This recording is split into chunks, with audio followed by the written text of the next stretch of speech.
மறைந்த புரட்சி கலைஞர் கேப்டன் விஜயகாந்தின் 73வது பிறந்த தினம் என்று. இதுவரை கேப்டன் விஜயகாந்த் நடிகராக இருந்தபோது பலருக்கும் பல்வேறு உதவிகளை செய்தார் என்று நாம் கேள்விப்பட்டிருப்போம். ஆனால் ஒரு நடிகராவதற்கு முன்பே மதுரையில் தனது தந்தை நடத்தி வந்த அரிசி ஆலையை கவனித்து வந்தார் விஜயகாந்த். அந்த நேரத்தில் அங்கு வேலை பார்த்து வந்த ஒருவர் தான் ஒரு இக்கட்டான பண பிரச்சனையில் சிக்கி இருப்பதாகவும் எனது குடும்ப கஷ்டத்தில் என்ன செய்வதென்றே தெரியவில்லை என கண்கலங்கி கேப்டன் விஜயகாந்திடம் தெரிவித்திருக்கிறார். அந்த நபரின் அழுகையை பார்த்து மனமிறங்கி போன விஜயகாந்த் அவரின் கண்ணீரை துடைத்து விட்டு தான் கையில் அணிந்திருந்த 1 பவுண்ட் தங்க மோதிரத்தை கலட்டி அவரிடம் கொடுத்து இதை வைத்து எப்படியாவது சமாளித்துக் கொள்ளுங்கள் என கூறியிருக்கிறார். இந்த விஷயம் ஓரிரு நாட்களில் கேப்டனின் தந்தை அழகர்சாமிக்கு தெரியவர அவர் விஜயகாந்தை கூப்பிட்டு கண்டித்திருக்கிறார். அப்பா சம்பாதித்த காசில் உதவி செய்வதை தவிர்த்து உனது சொந்த காசில் உழைத்து மற்றவர்களுக்கு உதவி செய்ய என தந்தை கூறியவுடன் அந்த ஒரு வார்த்தையை தனது வாழ்நாளில் நிச்சயமாக கருதி பின் நாட்களில் நடிகராகி உழைத்து பல கோடி ரூபாய் சம்பாதித்து மற்றவர்களுக்கு உதவி செய்திருக்கிறார் கேப்டன் விஜயகாந்த். இதுவரை 150க்கும் மேற்பட்ட திரைப்படங்களில் நடித்திருக்கும் கேப்டன் விஜயகாந்த் தமிழ் சினிமாவை தவிர வேறு எந்த மொழி திரைப்படங்களிலும் நடித்ததில்லை. ஒருமுறை செய்தியாளர்கள் கேப்டன் விஜயகாந்திடம், நீங்கள் தமிழ் சினிமாவை தவிர வேறு எந்த மொழி திரைப்படங்களிலும் நடிக்கவில்லையே, உங்களுக்கு வாய்ப்புகள் எதுவும் கிடைக்கவில்லையா என கேட்டார்கள். அதற்கு கேப்டன் விஜயகாந்த் அவர்கள் சொன்ன பதில் அனைவரையும் ஆச்சரியத்தில் ஆழ்த்தியது. நான் தமிழ்நாட்டில் பிறந்தவன், தமிழே எனது மூச்சு, அதுவே எனது பேச்சு, தமிழ் மொழியை உயிரினும் மேலாக நேசிக்கிறேன். அதன் காரணமாக நான் வேறு எந்த மொழியையும் கற்கவில்லை. அது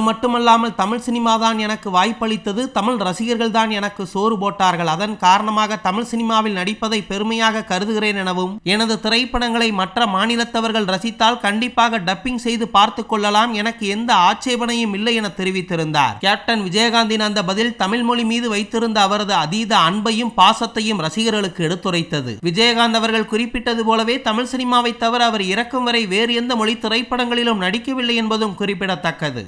ஒரு நடிகருக்கு ரசிகர் மன்றம் என்பது அவர் திரைப்படத் துறையில் மிகப்பெரிய உச்சத்தை அடைந்தால் மட்டுமே கிடைக்கும் ஒரு மாபெரும் அங்கீகாரம். அதன் பின்னரே அந்த நடிகருக்கு ரசிகர் மன்றம், நற்பணி மன்றம் இதெல்லாம் தொடங்கப்படும். ஆனால் ஒரு நடிகர் நடிக்க வருவதற்கு முன்பாகவே அவருக்கு ரசிகர் மன்றம் தொடங்கப்பட்டதென்றால் அது அங்கீகாரம் அல்ல, அது ஒரு வரலாறு. அப்படி ஒரு வரலாற்று சாதனையை பிடித்தவர் கேப்டன் விஜயகாந்த். ஆம், 1979ஆம் ஆண்டுதான் அவர் இனிக்கும் இளமை என்ற திரைப்படத்தின் மூலம் ஒரு நடிகராக தமிழ் சினிமாவில் அறிமுகமானார். ஆனால் அதற்கு ஓராண்டுக்கு முன்பாகவே 1978ஆம் ஆண்டு தென்னிந்திய விஜயகாந்த் ரசிகர் மன்றம் என்ற பெயரில் மன்றத்தை தொடங்கினார்கள் மதுரை ரசிகர்கள். அந்த மன்றத்தை முதலில் ஆரம்பித்தவர் விஜயகாந்த் வீட்டின் அருகே பெட்டிக்கடை வைத்திருந்த முத்து என்ற நபர். சாதாரணமாக ஒரு வீட்டில் விஜயகாந்திற்கு ரசிகர் மன்றம் ஆரம்பிக்கப்பட்டு விஜயகாந்த் சினிமாவில் மிகப்பெரிய உச்சத்தை அடைந்தவுடன் தமிழை தவிர வேறு மொழி படங்களில் நடிக்க மாட்டேன் என விஜயகாந்த் அறிவிப்பு வெளியிட்டார். இதையடுத்து தமிழ்நாடு விஜயகாந்த் ரசிகர் மன்றம் என மன்றத்தின் பெயரை மாற்றினார்கள் மதுரை ரசிகர்கள். கேப்டன் பிரபாகரன் திரைப்படம் வெளியாவதற்கு முன் எம்ஜிஆரை தவிர வேறு எந்த பெரிய நடிகர்களின் 100வது திரைப்படமும் தமிழ்நாட்டில் வெற்றியடையவில்லை. டிப்ளமோ இன் பிலிம் டெக்னாலஜி முடித்திருந்த ஒரு 25 வயது துடிப்பான இளைஞன் RK செல்வமணியை நம்பி தனது 100வது திரைப்படத்தை இயக்க அவருக்கு வாய்ப்பளித்தார் விஜயகாந்த். அதற்கு முன் RK செல்வமணி விஜயகாந்தை வைத்து இயக்கியிருந்த புலன் விசாரணை திரைப்படம் தமிழ்நாட்டில் 100 நாட்களுக்கு மேலோடி மிகப்பெரிய அளவில் வெற்றி பெற்றது. அதன் காரணமாக பெரும் பொருட்செலவில் கேப்டன் விஜயகாந்தை வைத்து 100வது திரைப்படத்தை உருவாக்கினார் RK செல்வமணி. அந்த படத்தில் வீரபத்ரன் எனும் அறிமுக வில்லனாக தனது கொடூரமான வில்லத்தனத்தை காட்டி மிரட்டி இருந்தார் மன்சூர் அலிகான். இசைஞானி இளையராஜாவின் மிரட்டலான இசையில் சூப்பர் சுப்பராயனின் பிரம்மாண்ட சண்டை காட்சிகளாலும் பெரும் பொருட்செலவில் உருவாக்கப்பட்ட கேப்டன் பிரபாகரன் திரைப்படம் தமிழ்நாட்டில் 300 நாட்களுக்கு மேலோடி மிகப்பெரிய வசூல் சாதனை புரிந்தது. எம்ஜிஆருக்கு பின் அந்த வரலாற்று சாதனையில் இடம் பிடித்த விஜயகாந்தின் அந்த சாதனையை அதன் பின் வேறு எந்த நடிகரும் முறியடிக்கவில்லை. இதை பார்த்து எடுக்கப்பட்ட புஷ்பா திரைப்படமும் 1000 கோடி ரூபாய்க்கு மேல் வசூல் சாதனை புரிந்திருந்தது. அன்று கேப்டன் விஜயகாந்த் தென்னிந்திய நடிகர் சங்க தலைவராக இருந்த சமயம் அது. அப்போது பல்வேறு நலிந்த கலைஞர்களும் வறுமையில் வாடுவதாக செய்திகள் வந்த வண்ணம் இருந்தது. ஒரு நடிகர் சங்க தலைவராக நடிகராக அவ்வப்போது பல உதவிகளை செய்து வந்த கேப்டன் அவர்களுக்கு ஒரு நிரந்தர உதவியை செய்ய வேண்டும் என்ற நோக்கத்தில் நடிகர் சங்க நிர்வாகிகளையும் தயாரிப்பாளர்களையும் அழைத்து அரசாங்கத்தில் பணியாற்றி ஓய்வு பெற்றோர் ஓய்வூதியம் பெறுவது போல நடிகர் சங்கத்தில் பணம் கட்டி உறுப்பினராக இருக்கும் பல்வேறு கலைஞர்களும் பட வாய்ப்பில்லாமல் ஏழ்மையில் தவித்து வரும் சூழ்நிலையில் அவர்களுக்கு ஏன் நாம் ஓய்வூதியம் கொடுக்கக்கூடாது என வேண்டுகோள் விடுத்தார். கேப்டனின் அந்த லட்சிய கனவை பலர் செய்ய தயங்கினாலும் கேப்டனின் அறிவுரையை ஏற்ற வேல்ஸ் புரொடக்ஷன் நிறுவனர் ஐசரி கணேசன் அன்று 100 கலைஞர்களுக்கு மாதாந்திர ஓய்வூதிய திட்டத்தை தொடங்கி பின்னர் 200, 300 என தற்போது 500க்கும் மேற்பட்ட நலிந்த கலைஞர்களுக்கு மாதாந்திர ஓய்வூதியத்தை கொடுத்து வருகிறார். சமீபத்தில் இவர் அளித்திருந்த பேட்டியில் கேப்டன் கண்ட கனவு என்பது மிகப்பெரியது, அந்த இலக்கை அடைய நான் தற்போது வரை என்னால் முடிந்த உதவிகளை செய்து வருகிறேன் என தன்னம்பிக்கையோடு குறிப்பிட்டு இருக்கிறார்.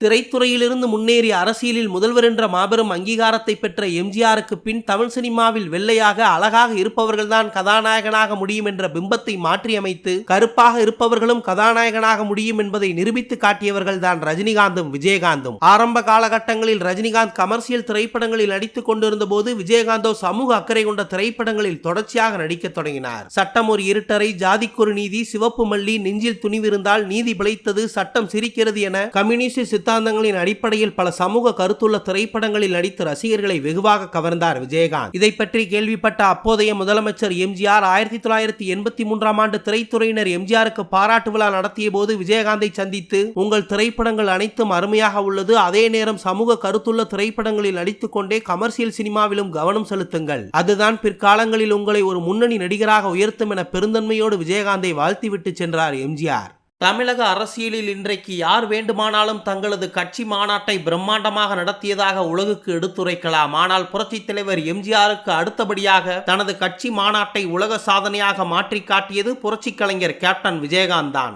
எப்படி 1972 ஆண்டு எம்ஜிஆர் மதுரையில் கட்சி ஆரம்பித்து மிகப்பெரிய வரலாற்று சாதனையை பிடித்தாரோ அதே போலதான் 2005 ஆண்டும் கேப்டன் விஜயகாந்த் மதுரையில் தனது கட்சியை தொடங்குவதற்காக மிகப்பெரிய மாநாட்டை நடத்தினார். தேசிய முற்போக்கு திராவிட கழகம் என தனது கட்சியின் பெயரை விஜயகாந்த் அதே மாநாட்டில் தான் அறிமுகம் செய்து வைத்தார். கேப்டன் விஜயகாந்தின் தேமுதிக முதல் மாநாடு 150 ஏக்கர் நிலப்பரப்பில் 2.5 லட்சம் சேர் போடப்பட்டு மிக பிரம்மாண்டமாக நடத்தப்பட்டது. உட்கார இடமில்லாமல் பல லட்சக்கணக்கான தொண்டர்கள் நின்று கொண்டுதான் அந்த மாநாட்டை பார்த்தார்கள். மேலும் மாநாட்டு பந்தலுக்கு வெளியே லட்சக்கணக்கான தொண்டர்களால் மதுரையை ஸ்தம்பித்து போனது. மொத்தம் 25 லட்சம் பேர் கலந்து கொண்ட அந்த தேமுதிகவின் முதல் மாநாடு உலக சாதனை படைத்ததென்றே கூறலாம். எந்த ஒரு நடிகருக்கும் அரசியல் தலைவருக்கும் இல்லாத தைரியம் மறைந்த புரட்சி கலைஞர் கேப்டன் விஜயகாந்திற்கு இருந்ததென்றால் இங்கு அதனை பலரால் ஏற்றுக்கொள்ள முடியாது. காரணம், கடந்த 2005 ஆண்டு தேசிய முற்போக்கு திராவிட கழகம் என்ற கட்சியை தொடங்கிய கேப்டன் விஜயகாந்த் 234 தொகுதிகளிலும் தனித்து தனது கட்சியை சார்ந்த வேட்பாளர்களை முன்னிறுத்தினார். குறிப்பாக விஜயகாந்த் அவர்கள் தேர்ந்தெடுத்த தொகுதி என்பது கடலூர் மாவட்டம் விருதாச்சலம் சட்டமன்ற தொகுதியாகும். விருதாச்சலம் சட்டமன்ற தொகுதியை பொறுத்தவரை ஒரு குறிப்பிட்ட சமுதாய மக்கள் அதிகமாக வாழும் பகுதியாக கருதப்பட்ட விருதாச்சலம், அங்கு அந்த சமூகத்தைச் சேர்ந்த வேட்பாளர் நின்றால் மட்டுமே வெற்றி பெற முடியும் என்ற கருத்து அப்போது அரசியலில் நிலவியது. அது மட்டுமல்லாமல் பாமகவின் கோட்டையாக திகழ்ந்த கடலூர் மாவட்டம் மற்றும் விருதாச்சலம் சட்டமன்ற தொகுதியில் எந்த ஒரு ஜாதிய பின்புலமும் இல்லாமல் கேப்டன் விஜயகாந்த் ஒரு சட்டமன்ற உறுப்பினராக போட்டியிட்டார். கேப்டன் விஜயகாந்த் விருதாச்சலம் தொகுதியில் முதன்முறையாக போட்டியிட்டு ஒரு சட்டமன்ற உறுப்பினராக வெற்றி பெற்றார். அவரது அந்த வெற்றி அந்த தொகுதி மக்களை மட்டுமல்ல தமிழக அரசியலையே திரும்பி பார்க்க செய்தது. தான் படிக்கவில்லை என்றாலும் பல ஏழை மாணவர்களை படிக்க வைத்ததில் கேப்டன் விஜயகாந்திற்கு முக்கிய பங்குண்டு. சொந்த காலில் சினிமாவில் மிகப்பெரிய உச்சத்தை அடைந்த விஜயகாந்த் தனக்கு இவ்வளவு பெரிய அங்கீகாரத்தை கொடுத்த மக்களுக்கு நல்லது செய்ய வேண்டும் என்ற நோக்கத்தில் அரசியல் பொது வாழ்க்கையிலும் தன்னை இணைத்துக் கொண்டார். அது மட்டுமல்லாமல் 2001 ஆண்டு செங்கல்பட்டு மாமண்டூர் அருகே தனது தாய் தந்தையரின் பெயரில் ஆண்டாளழகர் எனும் கல்லூரியை தொடங்கி அந்த கல்லூரியில் வசதியில்லாத மாணவர்களுக்கு குறைவான கட்டணத்திலும் கல்வியை தந்தார் விஜயகாந்த். கேப்டன் மறைவிற்கு பின் செயல்படாமல் இருந்து வந்த அந்த கல்லூரியை 2019 ஆண்டு கேப்டன் அறக்கட்டளை வாங்கிய கடனுக்காக ஏலம் விடப் போவதாக அறிவித்திருந்தது இந்தியன் ஓவர்சீஸ் வங்கி. அப்போதே அந்த ஏலத்தை சட்ட ரீதியாக எதிர்கொள்ளப் போவதாக அறிவித்திருந்தார் பிரேமலதா விஜயகாந்த். ஆனால் தற்போது விஜயகாந்தின் அந்த கல்லூரியை பிரபல கல்வி நிறுவனம் ஒன்று வாங்கியிருப்பதாக பிரபல ஆங்கில பத்திரிகை ஒன்று செய்தி வெளியிட்டிருக்கிறது. ஏழை மாணவர்களுக்கு கல்வியை தர வேண்டும் என்ற நோக்கத்தில் தனது தாய் தந்தையரின் பேரில் கேப்டன் விஜயகாந்த் ஆரம்பித்த ஆண்டாளழகர் கல்லூரி விற்கப்பட்டு இருப்பதை அறிந்த அவரது ரசிகர்களும் தொண்டர்களும் தற்போது சோகத்தில் ஆழ்ந்திருக்கிறார்கள். வலதுகை கொடுப்பது இடதுகைக்கு தெரியக்கூடாது என்பார்கள். அந்த வகையில் கேப்டன் திரு விஜயகாந்த் அவர்கள் இதுவரை பல்வேறு நலத்திட்ட உதவிகளை பல ஏழை மக்களுக்கு செய்திருக்கிறார். அவர் செய்த பல நல்ல விஷயங்கள் அவர் இறந்த பின்புதான் வெளியுலகத்திற்கு தெரிய வந்தது. அந்த வகையில் மதுரை மாவட்டத்தில் பொருளாதார ரீதியாக பின்தங்கி விளிம்பு நிலையில் இருந்த ஏழை மக்களுக்காக 23 ஏக்கர் நிலத்தை கேப்டன் விஜயகாந்த் தானமாக தந்தார் என்பதை செய்திகள் வாயிலாக அறிந்து கொண்டோம். அதே போல 2000 காலகட்டங்களில் தேமுதிக தலைவர் விஜயகாந்த் பொதுமக்களுக்கு கொடுப்பதற்காக திருப்பூர் மாவட்டம் வெள்ளக்கோவிலில் 3 ஏக்கர் நிலத்தை வாங்கியிருந்தார். அப்போது தேமுதிகவில் இருந்த சந்திரகுமார் அவர்களின் பெயரில் நிலம் வாங்கிய நிலையில் பின்னர் திமுகவில் சேர்ந்து சட்டமன்ற உறுப்பினரான சந்திரகுமார் நிலத்தை தராமல் வைத்துக் கொண்டதாக கூறப்படுகிறது. கேப்டன் மறைவிற்கு பிறகு இந்த விஷயம் பூதாகாரமாக வெடிக்க இது தொடர்பாக தேமுதிக சார்பில் காங்கேயம் நீதிமன்றத்தில் வழக்கு தொடரப்பட்டது. வழக்கை விசாரித்த காங்கேயம் நீதிமன்றம் பொதுமக்கள் பயன்பாட்டிற்காக கேப்டன் விஜயகாந்த் அவர்கள் வாங்கிய 3 ஏக்கர் நிலத்தை தேமுதிகவிற்கே சொந்தமென காங்கேயம் நீதிமன்றம் உத்தரவு பிறப்பித்திருக்கிறது.